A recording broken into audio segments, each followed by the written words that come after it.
The stable door was already closed when Eli Mercer stepped inside, and for one terrible second it looked like he was the reason it had been shut. A young girl sat on the straw with her knees pulled tight to her chest, wearing nothing but a torn, filthy shirt that barely covered her thighs. Sunlight cut through the cracks in the boards and landed across her bare legs, showing bruises and shades of yellow and purple that hadn't had time to fade. She flinched when Eli's shadow fell over her as if she expected the next blow to come from him. Eli removed his hat slowly, careful not to startle her. He noticed the door latch first.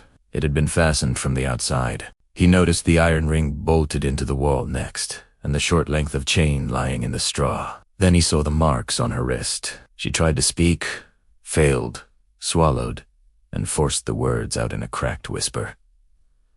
"My father." 3 times a day. Her eyes flicked toward a wooden post beside her. 3 shallow cuts had been carved into it with a knife. Not random scratches.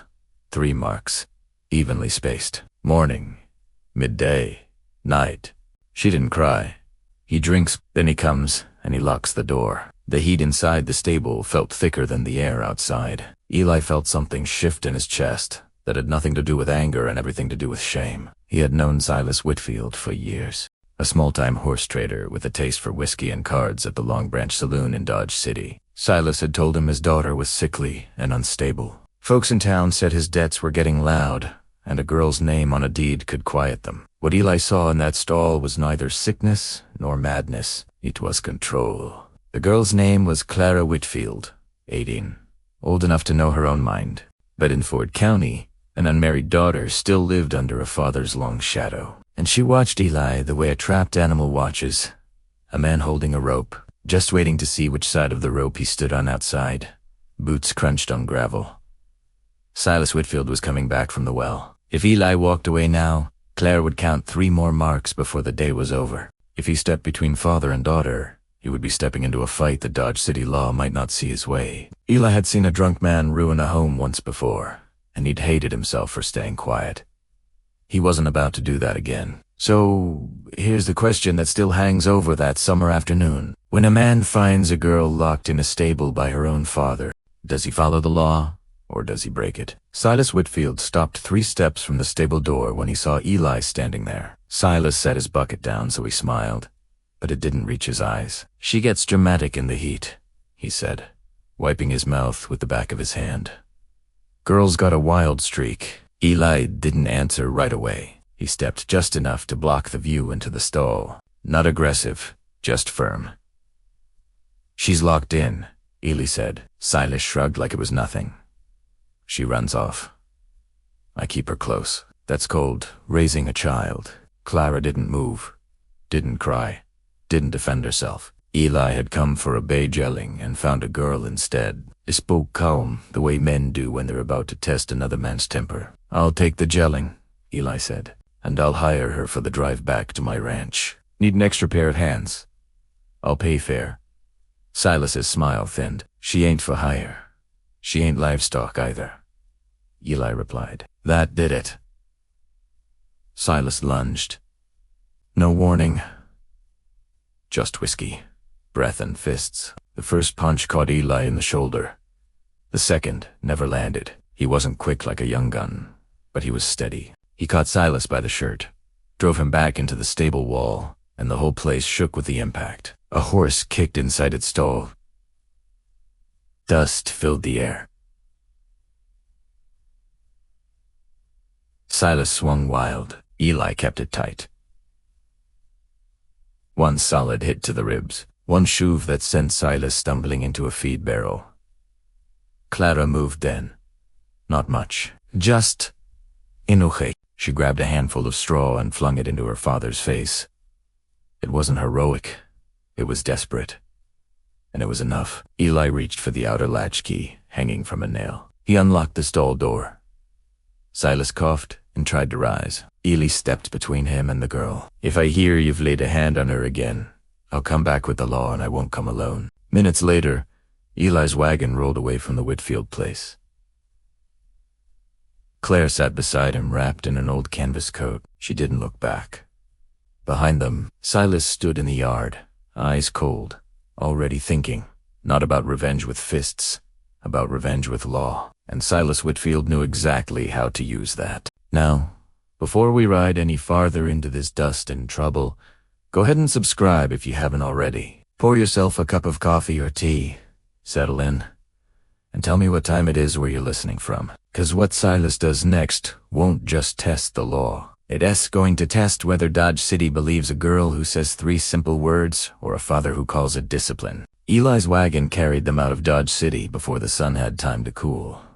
Eli didn't press her with questions. They crossed the Arkansas River at a shallow bend, wheels grinding slow over stone, and by the time the sun started leaning west, Eli's ranch came into view. Eli handed Clara a tin cup of water before he said anything else.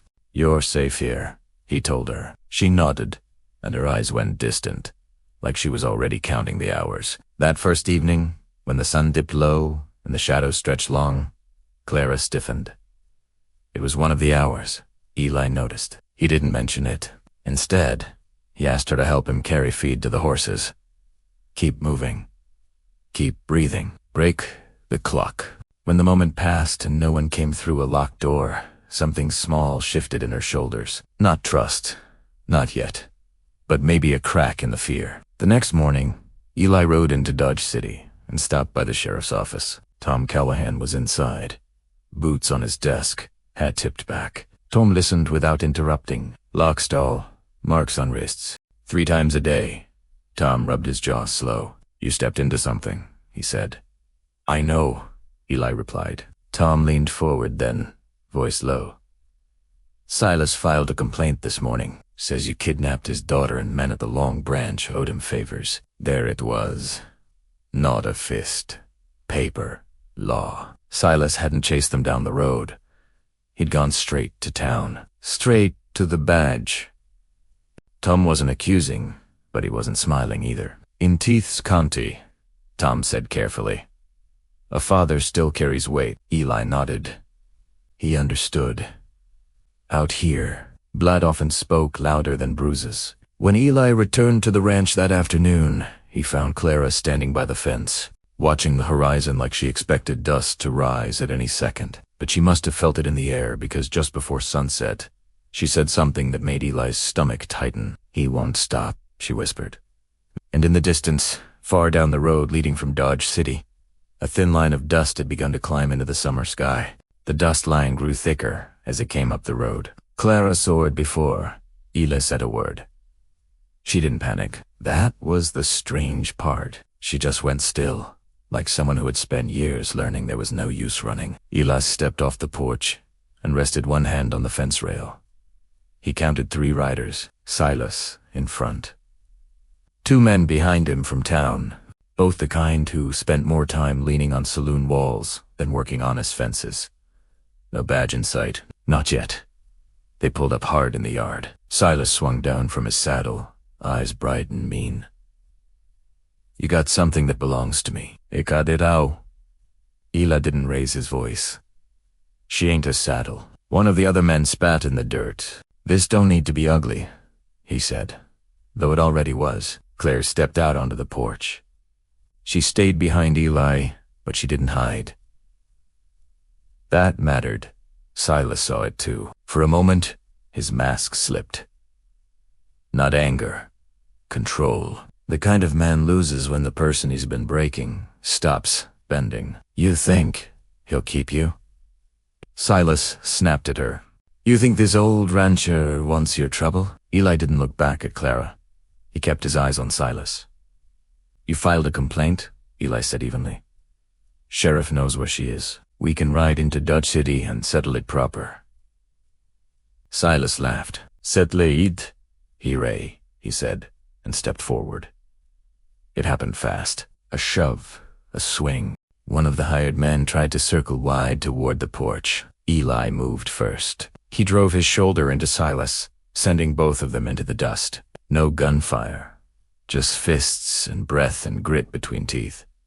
Silas fought wild, angry, desperate. Eli fought steady. One clean punch split Silas's lip. Another knocked him flat on his back. The second man backed off when Clara grabbed a fence post and shouted for them to stop. shouting strong, and that changed something. Silas lay there, staring up at the sky, chest heaving. "You don't understand," he muttered. Blood at the corner of his mouth, she signed Italiano. Eli froze. "Signed what?" Silas's eyes flicked toward Clara. Too late a crack in the story. A mistake. The other two writers exchanged a look. Now it wasn't just about a runaway daughter. It was about paper, about something written down. Silas pushed himself up, wiping blood with the back of his hand. "This ain't over," he said, voice low now. "You want law? Fine. Let's bring it to town." He mounted up without another word. The three riders turned back toward Dodge City, dust rising behind them again. Claire stepped down from the porch slowly. "He made me sign something," she said, barely above a whisper. And for the first time, Eli understood this wasn't just about 3 beatings a day. It was about land. And land in Kansas could start wars that fists never could. The next morning, Dodge City felt different. Not louder, not rougher, just heavier. Silas stood inside the sheriff's office with dried blood on his collar and pride still clinging to his voice.